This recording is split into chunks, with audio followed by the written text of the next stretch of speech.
Everyone once again welcome to my channel. और आज के इस वीडियो में हम सीखेंगे क्लास 11th का chapter the adventure written by Jayant Narlikar. जो मेरा फर्स्ट वीडियो था उसमें हमने कुछ पार्ट इसका कर लिया था और उसमें हमने अभी तक ये पढ़ा है कि जो गंगाधर पंत गायतोंडे हैं he is going Bombay from Poona. Pune से बॉम्बे जा रहे हैं प्रोफेसर गायतोंडे, और उनको जो एक अलग ही तरह का जो बॉम्बे है वो दिखाई देता है और उस बॉम्बे में वो पहले कभी नहीं गए थे। जब वो वहाँ पर जा रहे हैं तो उनको रास्ते में खान साहब मिलते हैं, जो खान साहब से वो उनके प्रोफेशन के बारे में पूछते हैं और अ, वो उनकी जो बातें हैं उनके बिज़नेस के बारे में बहुत ध्यान से सुन रहे हैं, बिकॉज़ वो जो जिस बॉम्बे की बात खान साहब कर रहे हैं उस बॉम्बे में वो पहले कभी नहीं गए थे। और जैसे ही विक्टोरिया टर्मिनस के ऊपर जो उनकी ट्रेन है वो रुकती है और वो टर्मिनस से बाहर निकलते हैं, रेलवे स्टेशन से बाहर निकलते हैं, तो उनको ईस्ट इंडिया हाउस हेडक्वार्टर का जो वो कंपनी का जो बिल्डिंग है वो दिखाई देती है। उसको देखकर वो बहुत हैरान होते हैं, क्योंकि जो ईस्ट इंडिया कंपनी है वो 1857 में बंद हो चुकी है। अकॉर्डिंग टू द हिस्ट्री जो है वो यही बताती है।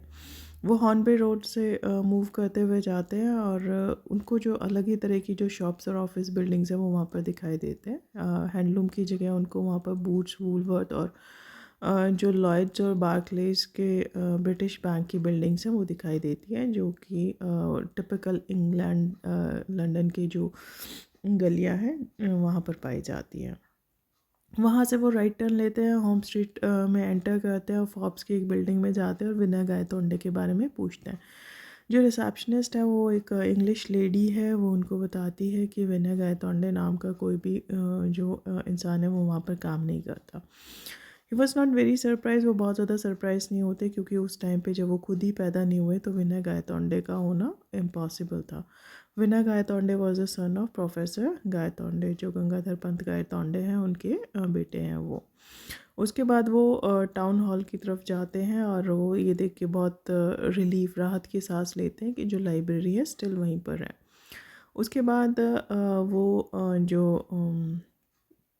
बुक्स है हिस्ट्री की वो रखते हैं अपने सामने, पांचों जो वॉल्यूम्स हैं उनको अपने सामने रखते हैं, उनको पढ़ना शुरू करते हैं। जो फर्स्ट वॉल्यूम है उसमें अशोका के पीरियड तक की हिस्ट्री दी हुई है, जो सेकंड वॉल्यूम है उसमें समुद्रगुप्ता, और जो थर्ड वॉल्यूम है उसमें मोहम्मद गौरी। जो फोर्थ वॉल्यूम है उसमें औरंगजेब जहाँ पर रूल करते थे वहाँ तक की जो हिस्ट्री है उसमें दी हुई है। अब उनको उसके अंदर कोई भी चेंज नज़र नहीं आता, तो वो सोचते हैं कि जो सारे चेंजेस होंगे वो किसके अंदर होंगे, लास्ट वॉल्यूम के अंदर होंगे। वो फिफ्थ वॉल्यूम पढ़ना शुरू कर देते हैं दोनों तरफ से, और फाइनली उनको वो जो एक प्रिसाइज मोमेंट है, एग्जैक्ट मोमेंट है हिस्ट्री का, जहाँ से कि जो हिस्ट्री उसने डिफरेंट टर्न लिया है वहाँ से बिल्कुल वो चेंज होगी, वहाँ पर पहुँच जाते हैं।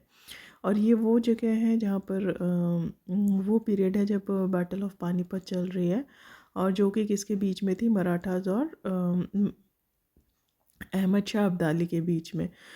यहाँ पर जो रियल हिस्ट्री है उसमें तो अब्दाली ने मराठास को हरा दिया था, लेकिन जो हिस्ट्री गायतोंडे पढ़ रहे हैं उसके अंदर जो मराठास थे उन्होंने अब्दाली को हरा दिया और उसको वापस काबुल जाने के लिए मजबूर कर दिया था।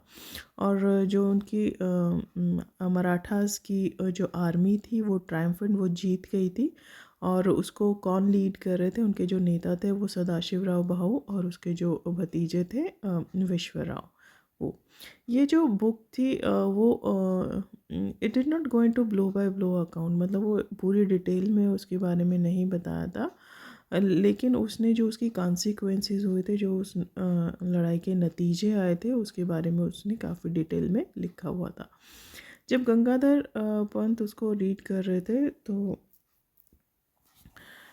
वो हर एक अकाउंट को ना बहुत एविडली, बहुत ध्यान से उनको रीड करते हुए जा रहे थे, और उन्होंने एक एक जो अकाउंट है उसको बहुत एविडली, एविडली का मतलब विद अ ग्रेट इंटरेस्ट, बहुत सारे ग्रेट इंटरेस्ट के साथ उसने उसको पढ़ा था। जो राइटिंग स्टाइल था वो बिल्कुल उनके जैसा लिख रहा था, जैसे वो खुद लिखते हैं बिल्कुल वैसा ही लग रहा था, लेकिन उन्होंने ये जो अकाउंट था ऐसा लग रहा था ये जो डिटेल है वो फर्स्ट टाइम रीड कर रहे हैं। यहाँ तक हमने फर्स्ट वीडियो में किया था। अब यहाँ से आगे हम बाकी का जो चैप्टर है वो समझने की कोशिश करते हैं। ये वाला चैप्टर हम 3 वीडियोज़ में कंप्लीट करेंगे। So this is the second part and then the next part I will also make, right? Their victory in the battle was not only a great moral booster to the Marathas, but it also established their supremacy in the northern India. ये जो उनकी जीत थी battle of Panipat में, ये उनके सिर्फ moral booster होता है, मतलब मॉरली किसी को सपोर्ट कर देना, उनका जो मॉरल है वो हाई कर देना, कॉन्फिडेंस इंक्रीज़ कर देना। मॉरल बूस्टर का मतलब है टू इंक्रीज़ द कॉन्फिडेंस। अब ये जो जीत थी, इसकी वजह से जो मराठास थे उनका जो कॉन्फिडेंस था वो काफ़ी बढ़ गया था। But it also establish the supremacy in the northern India. सिर्फ उनका कॉन्फिडेंस नहीं बढ़ा था, बल्कि जो नॉर्दर्न इंडिया पार्ट था उसमें उनकी जो सुप्रीमेसी है, जो उनका प्रभुत्व था, वो भी एकदम से एस्टेब्लिश हो गया था, स्थापित हो गया था। The East India Company, which had been watching these developments from the sidelines, got the message and temporarily shelved its expansionist program. Expansionist का मतलब होता है बढ़ाना। जो ईस्ट इंडिया कंपनी अब तक बढ़ती जा रही थी, ये जो बैटल हुई उससे उनको एक मैसेज मिल गया था। वो कहता है कि the East India Company which had been watching these developments, जो ईस्ट इंडिया कंपनी थी, ये जो डेवलपमेंट्स वो देख रही थी, ये जो मराठास का वो स्वामित्व प्रभुत्व होते हुए देख रही थी फ्रॉम द साइड में बैठ कर, गॉट द मैसेज, उनको अब ये मैसेज मिल गया था, and temporary shelved its expansionist programme. और उन्होंने इसलिए अपना जो एक्सपेंशन, वो जो बढ़ते जा रहे थे, अपना जो एरिया वो इंक्रीज़ करते जा रहे थे, उसको उन्होंने कुछ टाइम के लिए शेल्व्ड कर दिया था, यानी कि रोक दिया था। For the Peshwas, the immediate result was an increase in the influence of Bahu Sahib and Vishwarao, who eventually succeeded his father in 1780 AD. जो पेशवास थे उनका इमीडिएट रिज़ल्ट ये हुआ था कि जो इनका इन्फ्लुएंस था, जो बाहू साहब थे और जो विश्वराव थे, उनका जो इन्फ्लुएंस था, उनका जो मतलब प्रभाव था, वो बहुत ज़्यादा बढ़ गया था, जो कि इवेंचुअली सक्सीडेड, मतलब जो कि अपने जो फादर थे उनको सक्सीड कर रहे थे, यानी कि जो उनके फादर थे उनके बाद वो राजा बने थे 1780 AD में। The troublemaker, Dada Saheb, was relegated to the background and eventually retired from the state politics. और जो सबसे ज़्यादा मुसीबत खड़े करने वाले दादा साहेब थे, वॉज रेलीगेटेड का मतलब होता है मतलब किसी को डिमोटिवेट करना, यानी कि किसी को डी प्रमोट कर देना, ठीक है, असाइन कर देना।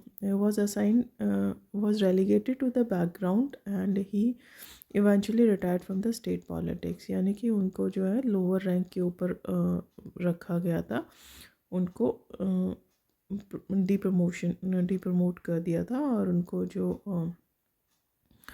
मतलब लोअर रैंक के ऊपर उनको लोअर रैंक उनको असाइन कर दी थी, और उसके बाद वो वहीं से स्टेट पॉलिटिक्स से उन्होंने रिटायरमेंट ले लिया था।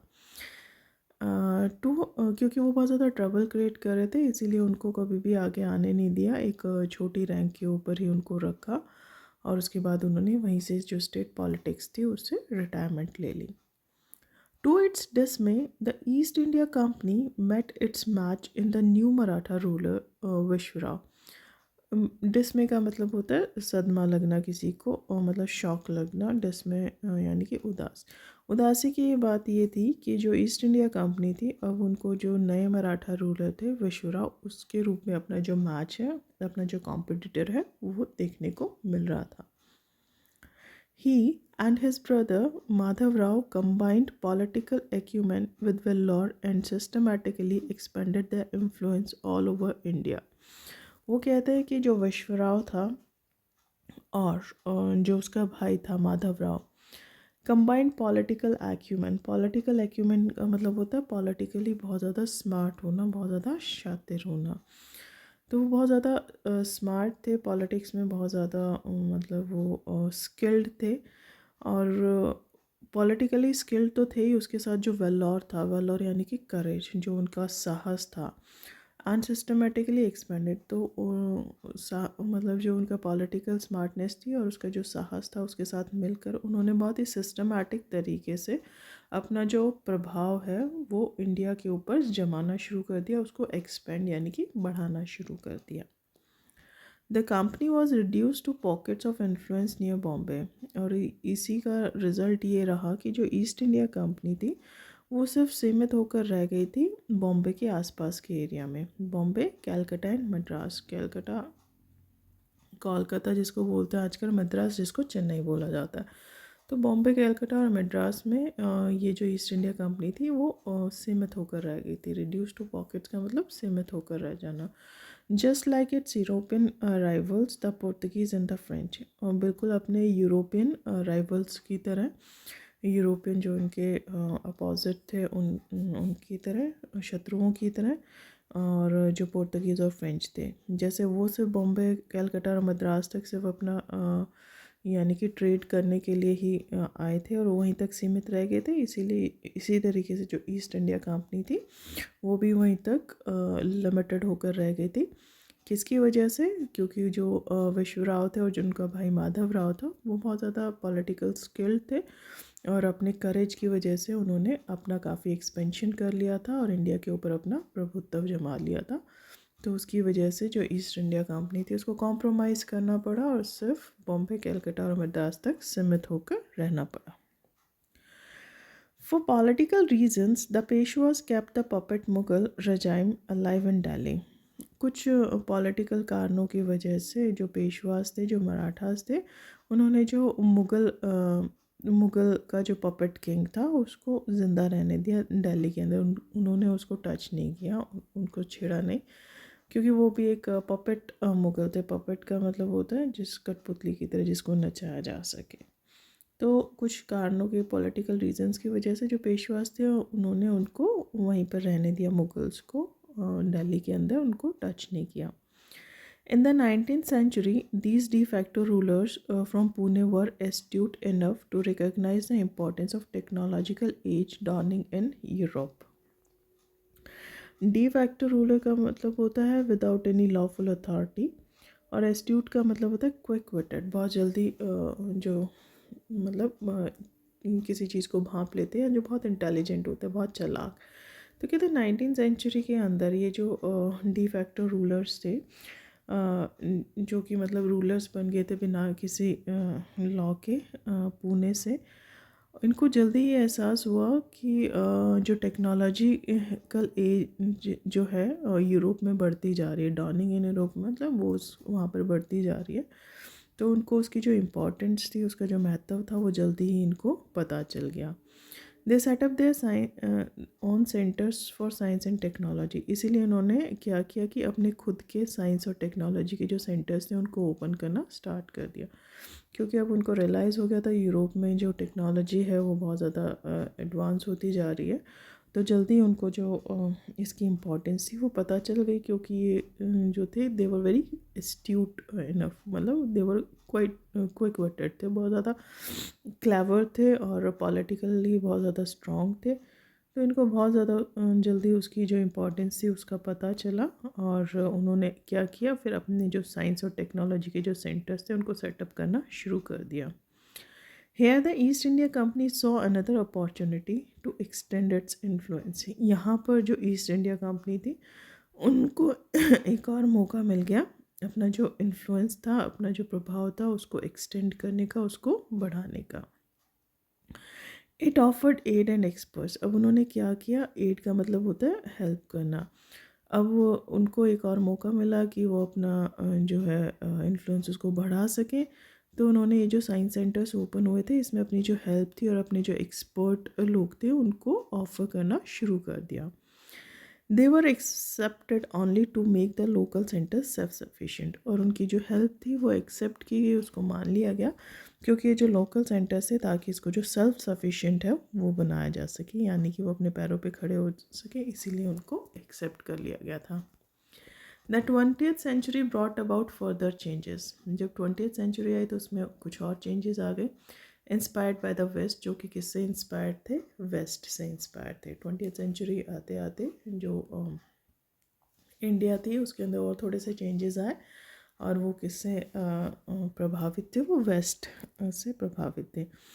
India move towards a democracy, जो इंडिया थी वो किसकी तरफ मूव करती जा रही थी, डेमोक्रेसी की तरफ, यानी कि प्रजातंत्र की तरफ बढ़ती जा रही थी। By the Peshwas had lost the enterprises, अब तक जो पेशवास थे वो भी अपना जो इंटरप्राइज था उसको खो चुके थे, and they were gradually replaced by democratically elected bodies, और अब वो किसके अंदर बदल गए थे, जो पेशवास थे उनको धीरे धीरे रिप्लेस करके जो डेमोक्रेटिकली जो प्रजातंत्र था, जो इलेक्शंस होते थे, इलेक्शन से वहाँ पर जो लीडर्स थे उनको बना दिया गया था, यानी कि धीरे धीरे जो राजा थे वो ख़त्म हो गए थे और जो नेता थे वो आना शुरू हो गए थे 20th सेंचुरी में। The sultanate at Delhi survived even this transition, जब ये बदलाव हो रहा था 20th सेंचुरी में इंडिया के अंदर, तो जो दिल्ली की सल्तनत थी वो अभी भी सर्वाइव कर रही थी, वो अभी भी ज़िंदा थी, largely because it wielded no real influence, इसलिए ज़िंदा थी क्योंकि उसका अपना कोई मतलब वजूद नहीं था। It wielded no real influence, यानी कि वो शो करे कोई भी अपना जो असली जो प्रभाव है उसको दिखा नहीं पा रही थी, यानी कि वो सिर्फ पपेट रूलर्स थे, तो उसका बहुत ज़्यादा इन्फ्लुएंस नहीं था, बहुत ज़्यादा प्रभाव नहीं था, इसीलिए वो सर्वाइव कर पा रहे थे। The Shahanshah of Delhi was no more than a figurehead, a rubber stamp the recommendations made by the central parliament.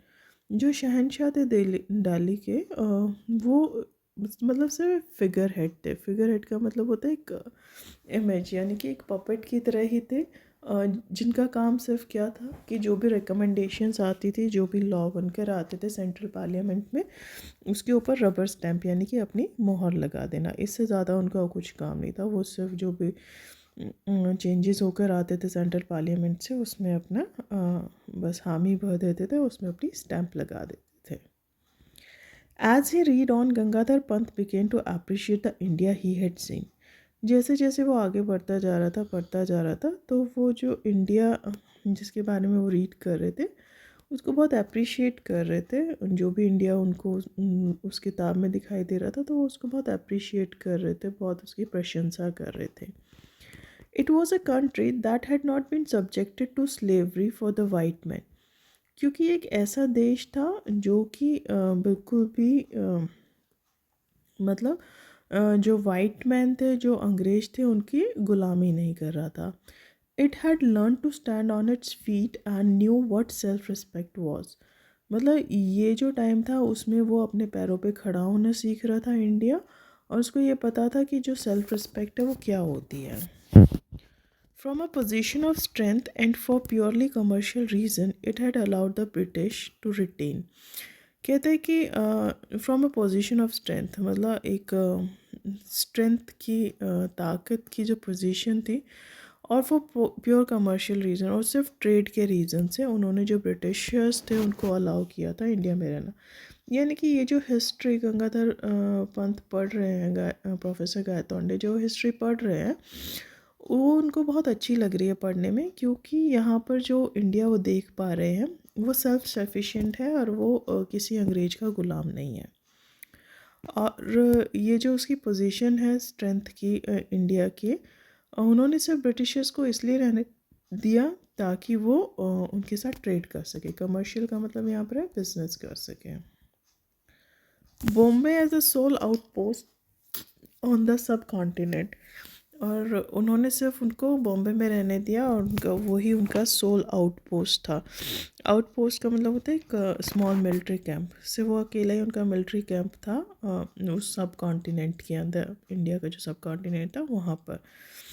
That lease was to expire in the year 2001, और वो जो उनकी लीज थी उसके लिए भी वो कब एक्सपायर होने वाली थी, 2001 में। According to a treaty of 1908, जो एक ट्रीटी उन्होंने साइन की थी 1908 के अंदर, ट्रीटी का मतलब होता है कॉन्ट्रैक्ट, जो उन्होंने साइन किया था 1908 के अंदर, वो भी कब एक्सपायर हो जाने वाला था, 2001 के अंदर। Gangadhar Pant could not help comparing the country he knew with what he was witnessing around. अब जो गंगाधर पंत अपने आप को रोक नहीं पा रहे थे कंपेयर करने से, मतलब एक दूसरे के साथ कंपैरिजन करने से उस कंट्री को जिसको कि वो जानते थे, and with what he was witnessing around them, जिस कंट्री को, जिस देश को वो जानते थे, जो जिसकी हिस्ट्री वो जानते थे, उस देश को, और जो मतलब देश जिसको कि वो उन किताबों में देख पा रहे थे, वो अपने आप को रोक नहीं पा रहे थे उन दोनों को कंपैरिजन करने से, उन दोनों की तुलना करने से. But at the same time he fail that his investigations were incomplete. और उसी टाइम पे उनको ये फील होता है कि जो उनकी इन्वेस्टिगेशंस हैं, जो उनकी छानबीन है, वो कहीं अधूरी है. How did the Marathas win the battle. अब क्वेश्चन ये आता है कि जो मराठास थे, उन्होंने जो बैटल थी उसको कैसे जीता. To find the answer he must look for accounts for the battle itself. अब इसका जवाब देखने के लिए उनको वो अकाउंट्स यानी कि वो किताबें पढ़नी थी जिसके अंदर कि वो जो बैटल है, जो लड़ाई है, उसके बारे में लिखा गया हो. He went through the books and journals before him. वो अपने सामने जितने भी जर्नल्स और बुक्स हैं वो सारे उनको देखने लगते हैं. At last among the books he found one that give him the clue. आखिर में उनको एक ऐसी किताब मिल जाती है जिसमें उनको एक क्लू मिल जाता है, यानी कि एक आइडिया मिल जाता है. इट वॉज बाहू साहेब बाची बाखर. और वो कोई और बुक नहीं थी, वो भाऊ साहेब बाची बाखर बुक थी. एल्दो ही सेल्डम रिलायड ऑन द भाकर्स. हालांकि वो जो भाकर्स होते हैं उनके ऊपर बहुत सेल्डम यानी कि बहुत कम रिलाई करते हैं, उस बहुत कम भरोसा करते हैं फॉर हिस्टोरिकल एविडेंसेस, स्पेशली जब बात हिस्टोरिकल एविडेंस की हो तो. He found them entertaining to read. उनको वो जो बुक्स होती हैं बहुत एंटरटेनिंग लगती हैं रीड करने में, मतलब वो मज़ेदार होती हैं, स्पाइसी होती हैं, लेकिन उसके अंदर सच्चाई कम होती है तो उनके ऊपर कम विश्वास करते हैं. Sometimes buried in the graphic but doctored account he could spot the germ of truth. Doctored account का मतलब होता है manipulated account, जिसके साथ छेड़छाड़ की गई हो वो डिटेल्स. कहते हैं कि वो जो ग्राफिक्स होती है कई बार उसके अंदर जो पिक्चर्स बनी हुई होती है उसके अंदर वो असलियत छुपा देते हैं, बट वो उसके अंदर जो सच्चाई का जो स्पॉट है, जो जर्म है, वो उसको ढूंढ निकालेंगे, जो सच्चाई का कीड़ा है वो उसमें से उसको ढूंढ निकालेंगे. He found one now in 3-line account of how close Vishrao had come to being killed. अब उनको एक जो क्लू था वो मिल गया था, उसके अंदर 3 लाइनों की एक जो डिटेल लिखी हुई थी उसके अंदर मेंशन किया हुआ था कि किस तरीके से जो विश्वराव थे वो बैटल ऑफ पानीपत में मरने से बच गए थे, वो कितने पास थे मरने के और वो बच गए थे. और वो लिखा क्या है उसके अंदर वो एक बार रीड करते हैं. And then Vishwarao guided his horse to the melee where the elite troops were fighting and he attacked them. कहते हैं उसके बाद जो विश्वराव थे उन्होंने अपना जो हॉर्स था उसको मैली का मतलब होता है कंफ्यूज फाइट, जहाँ पे बहुत सारे लोग आपस में लड़ रहे होते हैं, यही नहीं पता चलता कि कौन किसके साथ लड़ रहा है, उसको क्या बोलते हैं, मैली. तो अपना जो हॉर्स है वो मैली की तरफ मोड़ते हैं जहाँ पर कि जो एलीट ट्रूप्स हैं यानी कि जो ग्रेट ऑफिशियल्स हैं वो लड़ रहे हैं. एंड ही अटैक दम, और वो उनके ऊपर अटैक करता है. एंड गॉड वॉज मर्सीफुल, और जो भगवान थे उन्होंने दया की उसके ऊपर. A shot brushed past his year. एक जो गोली चली वो उसके कान के पास से गुजर गई. Even the difference of a til would have led to his death. वो जो एक तिल का सीसम मतलब जो तिल के समान जो डिफरेंस था उस वो उनके के पास से सिर्फ तिल के डिफरेंस से गुजरी और जिसकी वजह से वो मरते मरते बच गए. At 8 o'clock, the librarian politely reminded the professor that the library was closing for the day. अब ये सब करते करते शाम के 8 बज गए थे और जो लाइब्रेरियन है वो आकर उनको बहुत प्यार से याद दिलाते हैं कि जो लाइब्रेरी है उसको बंद करने का टाइम हो गया. Gangadhar Pant emerged from his thoughts. Looking around, he noticed that he was the only reader left in that magnificent hall. अब जो गंगाधर पंत थे अपने जो विचारों से बाहर निकले और उन्होंने अपने आसपास देखा और नोटिस किया कि पूरी लाइब्रेरी के अंदर मैग्निफिसेंट हॉल, वो जो इतना बड़ा सा सुंदर हॉल था उसके अंदर वो अकेले ही थे जो कि पढ़ रहे थे, बाकी सब जा चुके थे. I beg your pardon, sir. May I request you to keep this book here for my use tomorrow morning? By the way, when do you open? अब जो गंगाधर पंत है लाइब्रेरियन से कहते हैं कि क्या मैं आपसे माफ़ी मांग सकता हूँ और क्या मैं आपसे रिक्वेस्ट कर सकता हूँ कि ये जो बुक्स हैं इनको यहीं पर रखे रहने दें ताकि कल सुबह मॉर्निंग में आके मैं इनको पढ़ सकूँ, यूज़ कर सकूँ. By the way when do you open, मतलब आप किस टाइम सुबह मॉर्निंग में ओपन होते हैं. At 8 o'clock sir. तो उसको कहते हैं कि हम 8 बजे खोल देते हैं सुबह लाइब्रेरी. द लाइब्रेरियन स्माइल करते हुए कहता है, here was a user and researcher right after his heart. यहाँ पर एक यूज़र भी था और रिसर्चर भी था जस्ट आफ्टर हिज हर्ट, मतलब जो कि उसके दिल के करीब था. यानी कि जो लाइब्रेरियन था उसको बहुत कम ऐसे रीडर मिलते थे, तो that's why he said right after his hurt.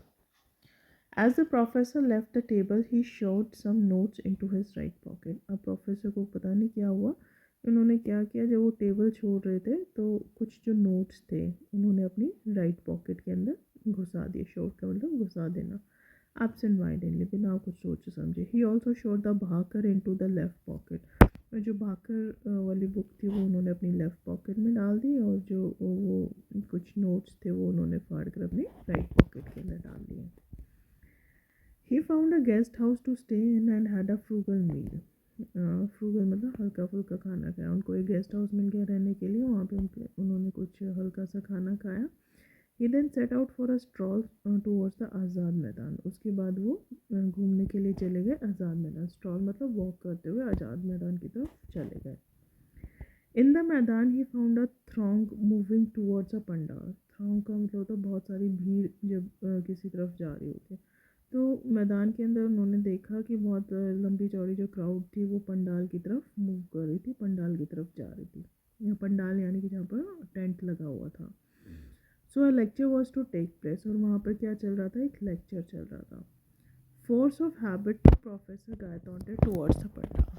अब उनकी आदत के अनुसार, मतलब वो उन्होंने देखा सबको जाते हुए तो वो भी उनको भी मतलब उनके अंदर से भी फोर्सफुली आवाज़ आएगी और वो भी पंडाल की तरफ चलने लगे.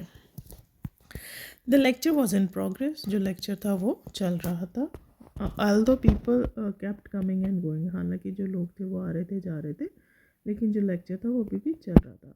But professor Gaitonde was not looking at the audience. लेकिन जो प्रोफेसर गायतोंडे थे वो ऑडियंस श्रोताओं की तरफ नहीं देख रहे थे. He was staring at the platform. वो किसको देख रहे थे, स्टेज को देख रहे थे, प्लेटफॉर्म को देख रहे थे. एज इफ mesmerized, जैसे कि देखिए वो खुश भी हो रहे थे. There was a table and a chair but the latter was unoccupied. वहाँ पर एक टेबल और चेयर रखे हुए थे प्लेटफॉर्म के ऊपर, स्टेज के ऊपर, लेकिन वहाँ पर कोई भी बैठा नहीं हुआ था. दे वर अनऑक्यूपाइड, यानी कि वहाँ पर कोई भी बैठा नहीं हुआ था. The presidential chair unoccupied. जो प्रेजिडेंशियल चेयर थी जिसके ऊपर चीफ गेस्ट बैठता वो अनऑक्यूपाइड थी, वहाँ पर कोई नहीं बैठा हुआ था. The sight stirred him to the depths. और ये जो दृश्य था उसने उनको अंदर तक हिला कर रख दिया. स्टर्ड का मतलब झकझोर कर रख देना. Like a piece of iron attracted to a magnet. जैसे कि एक पीस ऑफ आयरन जो है मैग्नेट की तरफ अट्रैक्ट होता है. He swiftly move towards the chair. Swiftly मतलब जल्दी से वो चेयर की तरफ जाने लगे. जैसे जो चुंबक है वो लोहे को खींच लेता, उसी तरीके से वो जो थे वो चेयर की तरफ जाने लगे. चेयर ने उनको अपनी तरफ खींच लिया. The speaker stopped in mid sentence, too shocked to continue but the audience soon found voice. जब स्पीकर ने ये देखा तो वो मतलब उन्होंने जो अपना सेंटेंस था उसको बीच में ही छोड़ दिया और वो बहुत शॉक हो गए थे, बहुत हैरान हो गए थे ये देखकर, और कंटिन्यू नहीं कर पा रहे थे. लेकिन जो ऑडियंस थी उनकी तरफ से जल्दी उनको जो आवाज़ें थी वो सुनाई दी. वैकेट द चेयर. जो ऑडियंस थी वो श्रोता जो थे वो ये कहते कि चेयर को खाली कर दो. This lecture series has no chairperson. और वो उनको कह रहे थे कि ये जो लेक्चर सीरीज़ है, ये जो भाषण की सीरीज़ है, इसमें कोई भी चेयरपर्सन नहीं है. Away from the platform mister. वो उसको कह रहे हैं कि प्लेटफॉर्म से दूर हो जाओ. The chair is symbolic, don't you know. ये जो चेयर है वो एक सिम्बॉलिक है कि हमें कोई भी हेड नहीं चाहिए. क्या तुम ये नहीं जानते हो? What nonsense. Whoever heard of a public lecture without a presiding dignitary. वो गंगाधर पंत गायतोंडे कहते हैं कि व्हाट नॉनसेंस, ये क्या नॉनसेंस है, बेकार की बात है। कि जो एक पब्लिक लेक्चर है वो बिना प्रिजाइडिंग डिग्नेटरी होता है जो इम्पोर्टेंट पर्सन होता है कि तो उसके बिना कौन पब्लिक लेक्चर सुनता है। Professor Gaitonde went to the mic and give vent to his views मतलब स्टार्ट डिलीवरिंग हिज व्यूज़। जो प्रोफेसर गायतोंडे हैं वो माइक के ऊपर जाते हैं और अपने जो विचार हैं उनको प्रकट करना शुरू कर देते हैं। वो बोलना शुरू करते हैं, ladies and gentleman, an unchaired lecture is like Shakespeare Hamlet without the prince of Denmark, let me tell you. अब उनको कहते हैं कि एक जो लेक्चर है अनचेयर्ड लेक्चर मतलब एक ऐसा लेक्चर जिसके अंदर कोई भी डिग्निटरी नहीं है, प्रिजाइडिंग ऑफिसर नहीं है, वो बिल्कुल वैसे ही है जैसे कि जो शेक्सपियर का नावल है हैमलेट। अगर उसमें से अगर प्रिंस ऑफ डेनमार्क को हटा दोगे तो वो नावल नहीं रह जाता। इसी तरीके से अगर पब्लिक लेक्चर में अगर कोई प्रिसाइडिंग डिग्नेटरी है तो वो बिल्कुल उस नावल की तरह है। लेट मी टेल यू, कहता है कि मुझे तुम्हें बताने दो। But the audience was in no mood to listen, लेकिन जो ऑडियंस थी वो बिल्कुल भी कुछ मूड में नहीं थे सुनने के। Tell us nothing, we are sick of remarks from the chair of word of thanks of long introduction. वो कुछ भी नहीं सुनना चाहते थे तो वो कहता है कि टेलस, ऑडियंस कहती है हमें कुछ मत बताओ, हम लोग पक चुके हैं उन रिमार्क से जो कि हमें चेयर से मिलते हैं या फिर वोट ऑफ थैंक्स से या फिर वो जो लंबी चौड़ी इंट्रोडक्शंस होती हैं उनसे हम लोग थक चुके हैं, तो हमें नहीं सुनना है। We only want to listen to the speaker, हम सिर्फ स्पीकर को सुनना चाहते हैं।